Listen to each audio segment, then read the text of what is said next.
I used to go in my bathroom in the morning, hungover, every day, look in the mirror and go, who the fuck are you?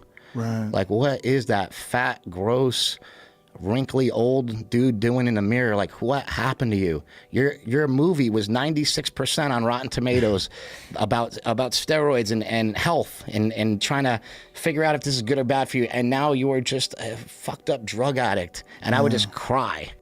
In 2008, I directed the Sundance film Bigger, Stronger, Faster. But then my life began to unravel. I needed a double hip replacement surgery due to genetic arthritis. My powerlifting career was over. After 2 years of complaining, my doctor finally realized my right hip was never really in the socket, causing excruciating pain. I needed another hip replacement. A year after that, our hero, our big brother Mad Dog, died in a sober living facility after another struggle with drugs and alcohol. My family was crushed. For the past 12 years, I've been battling chronic pain and severe depression and missing my brother with no relief in sight. I got so fat, I looked like a meatball with a head, and I didn't really like the person I saw in the mirror. The first step I made towards health was getting sober. Pain had ravaged my body, and when I stopped polluting it, I started feeling a lot better. I also started taking kratom to help with pain. It was a lifesaver. I even made a movie about it called A Leap of Faith on Netflix, and launched a company called Mind Bullet with my brother. But it's still a pill you have to take every day, and I wanted freedom. In 2016, I cleaned up my diet and went keto for a year. Then I saw Dr. Sean Baker on Joe Rogan's podcast. This guy was a doctor, and he was on a diet of all red meat and water called the carnivore diet, and he was saying that it could heal your body. I immediately tried it with great success. I've been on it for over 2 years. It gave me abs for the very first time, and I was as strong as I was in high school. But my body just had too much structural damage. Every joint was under attack. My right ACL was just hanging on. My rotator cuff had no range of motion, and my feet were burning every day. But I know what happened when I gave up before, and I wasn't going to let it happen again.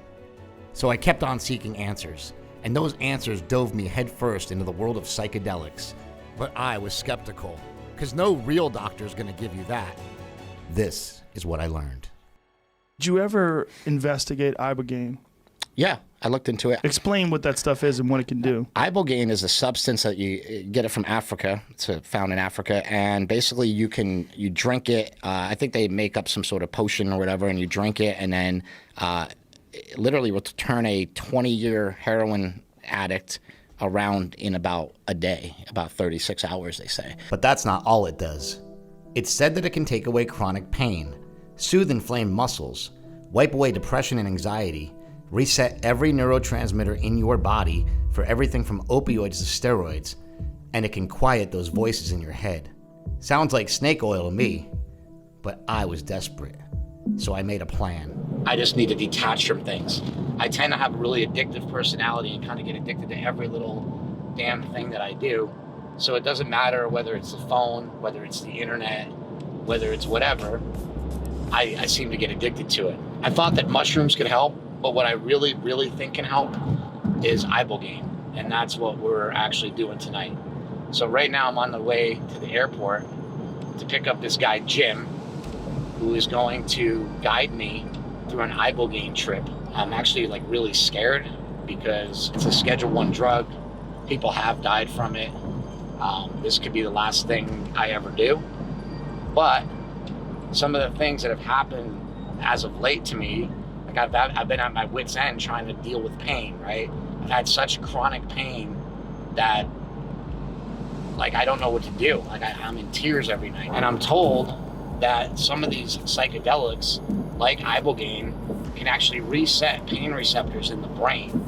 If we can reset pain receptors, if we can block sugar cravings, if we can do any one of these things, if we can quit chewing tobacco, tonight will be worth it. My biggest hope would be, if it stops anything, it would be the pain. I've never dealt with the death of my brother, in a proper way. I was a drug addict when it happened.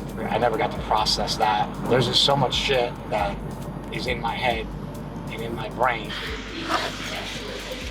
That's a big ass bag. Oh, yeah. Can you fit in there? There you go. Yeah, plenty. Have you done Ibogaine ever? Oh, yeah. You've done it? Of course. And what did you do it for? Opiate addiction. What happened? This is Jim.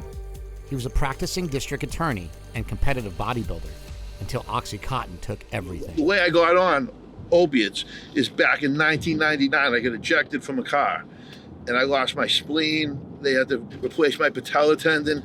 They had to put screws in my right leg and my right ankle. I was in the hospital for 7 weeks. I was out of work for 7 months. And they gave me more OxyContin than they should ever give a person. Jim fought hard and got clean. But then his wife suddenly died in her sleep, leaving him with their children. And he relapsed. Jim knew he needed a miracle, and Ibogaine was his last hope. And it worked. Having my Ibogaine experience made me feel, period.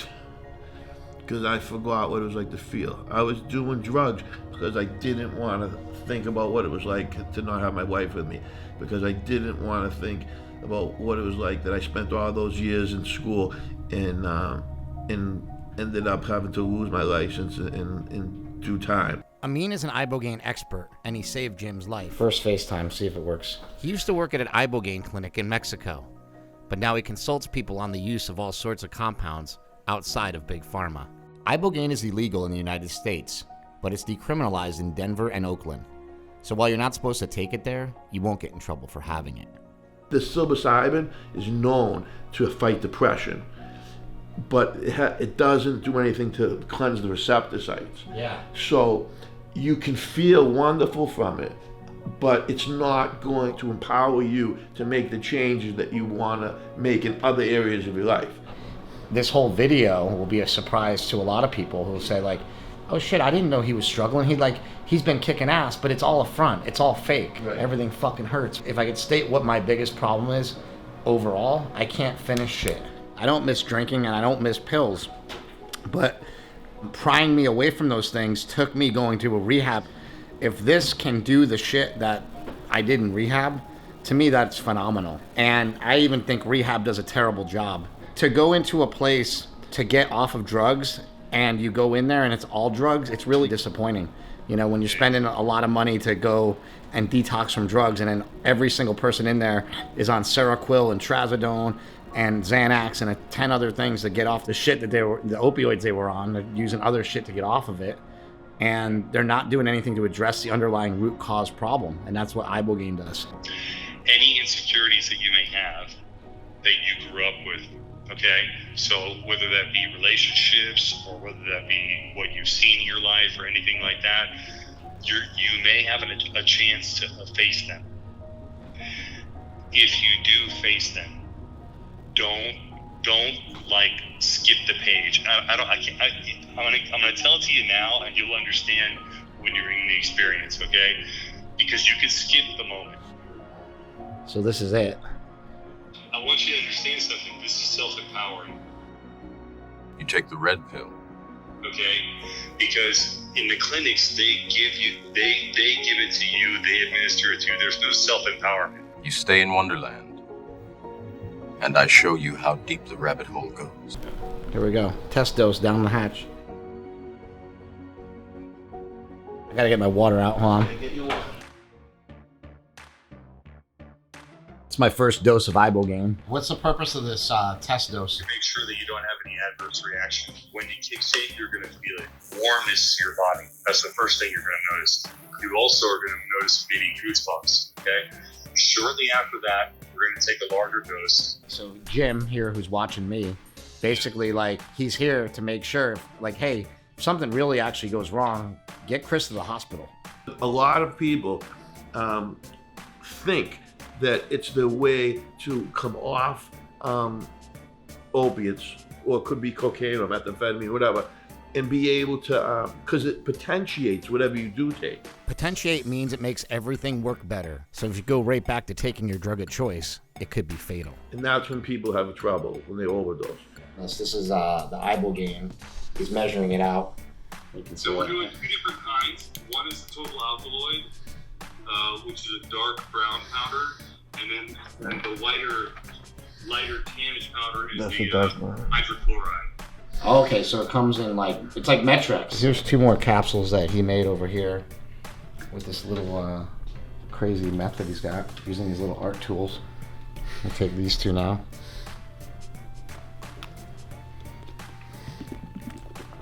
That ain't gonna do nothing.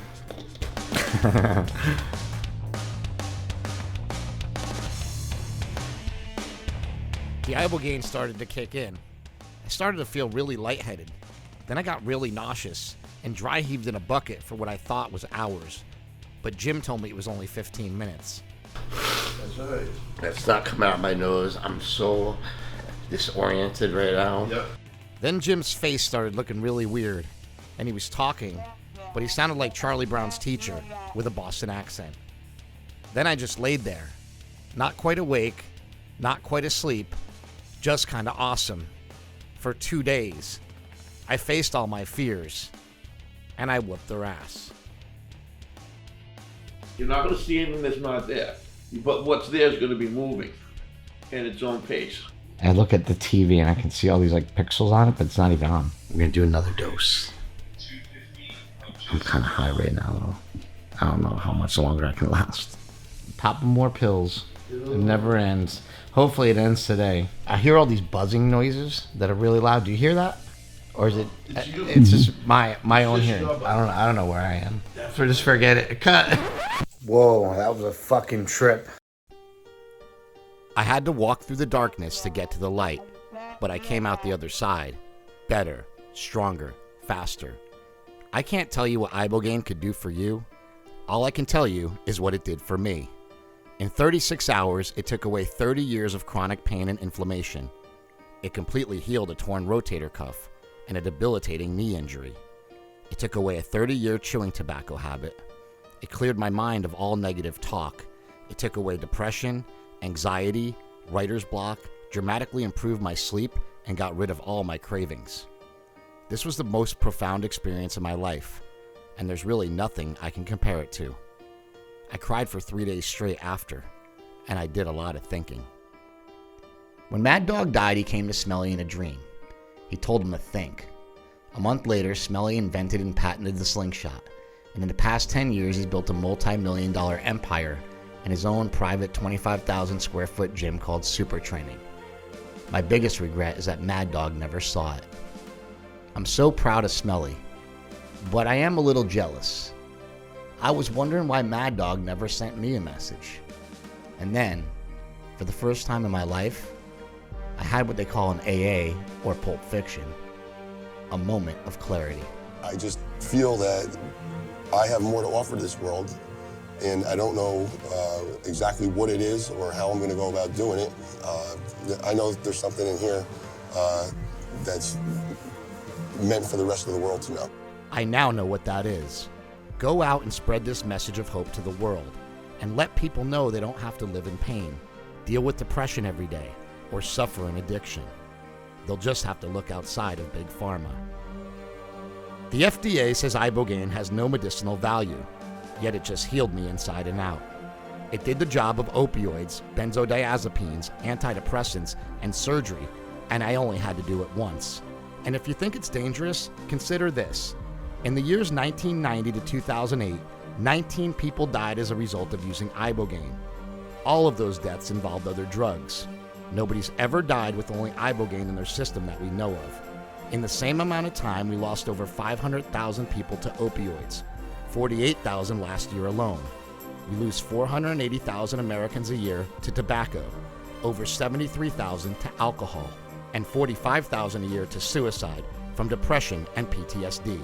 And when I looked up deaths from psychedelics, it told me I'd have a better chance of getting struck by lightning. The war on drugs has been a $1 trillion disaster.